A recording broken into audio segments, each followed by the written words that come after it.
জেলায় জেলায় সংকট সমস্যা, তা থেকে উত্তরণের চ্যালেঞ্জ আর সম্ভাবনার কথা তুলে ধরতে চলছে ডিবিসি এক্সপ্রেস। বিশেষ এই আয়োজনে মতামত থাকছে তৃণমূল থেকে শুরু করে নীতি নির্ধারকদের। ডিবিসি এক্সপ্রেস আজ সারাদিন আছে ঢাকা জেলায়।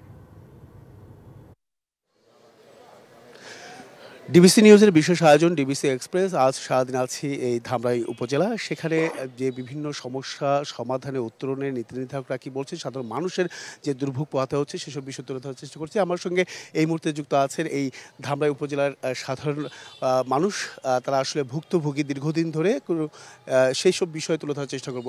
স্বাগত আপনাদেরকে ডিবিসি এক্সপ্রেসের। শুরুতে একটু জানতে চাই যে এখানে স্বাস্থ্য খাতের একটা বড় একটা বিপদ আমরা দেখেছি বা সমস্যা দেখেছি। 50 শয্যা বিশিষ্ট হাসপাতাল এবং কি ঢাকা আরিচা মহাসড়কে সড়ক দুর্ঘটনা হলেও কোনো ধরনের সমাধান খুঁজে পাওয়া যায় না। সেই বিষয়টা আসলে কতটুকু ভুক্তভোগী আপনারা? অসংখ্য ধন্যবাদ। প্রথমত আমি ডিবিসি চ্যানেলকে এক্সপ্রেসের যে সুন্দর একটি আয়োজন সেটার জন্য আসলে মানুষকে বেঁচে থাকার জন্য যে স্বাস্থ্যের যে প্রয়োজন সেই চিকিৎসাটা নিশ্চিতকরণ।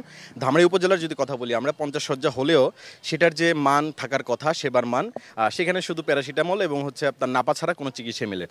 এবং পাশাপাশি এখানের যে পরিবেশের যে সমস্যাটা আছে সেটাও রয়েছে, রুগীরা ভালো চিকিৎসা পাচ্ছে না। এবং ঢাকার চেয়ে মহাসড়ক দুর্ঘটনার প্রবণ একটি এলাকা। প্রায় আমি যদি লাস্ট চলতি বছরের একটি হিসাব যদি বলি, 122টি সড়ক দুর্ঘটনা ঘটেছে শুধু ধামরাইতে।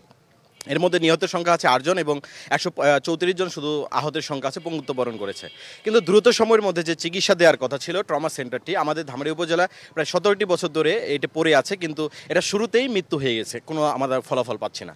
এবং আমাদের ধামরাই পৌরসভার যদি কথা বলি, ধামরাই পৌরসভার নাগরিক হিসেবে আমাদের যে সুযোগ সুবিধা থাকার কথা ছিল, সড়ক ব্যবস্থাপনা, টেকসই উন্নয়ন, ড্রেনেজ ব্যবস্থাপনা এবং মূল সড়কের মধ্যে যে আপনার ভবনগুলো নির্মাণ হচ্ছে সেখানে কিন্তু পার্কিং স্পেস না থাকার কারণে সড়কে কিন্তু ভোগান্তি রয়েই যাচ্ছে এবং গাড়ি রাখছে। এবং সড়কের উপরে ধামরাইতে যে সবচেয়ে বড় সমস্যা সেটা হলো বাজার ব্যবস্থাপনা, এটাকে দূরীকরণে আমাদের সবচেয়ে বেশি প্রয়োজন। এবং ঢাকা আরিচা মহাসড়কের যে মূল জায়গাগুলো সেখানে কিন্তু বজ্র কিন্তু ফেলে এটাকে নষ্ট করছে, ভাগার আমরা দেখেছি ঢাকা। এই বিষয়টাকে। আর এই ক্ষেত্রে আরেকটা বিষয় আছে যে একটা অ্যাম্বুলেন্স রয়েছে মনে হয় আপনাদের, সেক্ষেত্রে আসলে কতটা বিপাকে পড়ে রোগীরা? আসলে ধন্যবাদ আপনাকে। যে ধামরাই উপজেলায় প্রায় 7 থেকে 8 লক্ষ মানুষের বসবাস, সেখানে যে আমাদের অ্যাম্বুলেন্স একাধিক থাকার প্রয়োজন সেটা একটা আছে, কিন্তু এইটার যে মান সেটাও কিন্তু মানুষ সুবিধা পাচ্ছে না। এবং ধন্যবাদ। আমি একটু ছোট করে বলবেন একটু যে আর কি কি সমস্যা রয়েছে?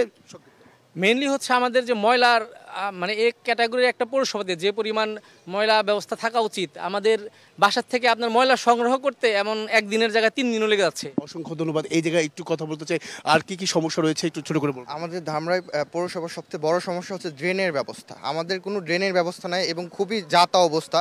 আমরা পানি নিষ্কাশন করতে পারছি না এবং ময়লাগুলো দেখা যাচ্ছে বৃষ্টি হলে একদম রাস্তাতেই উঠে আসতেছে। আপনার কাছে কি মনে হয়?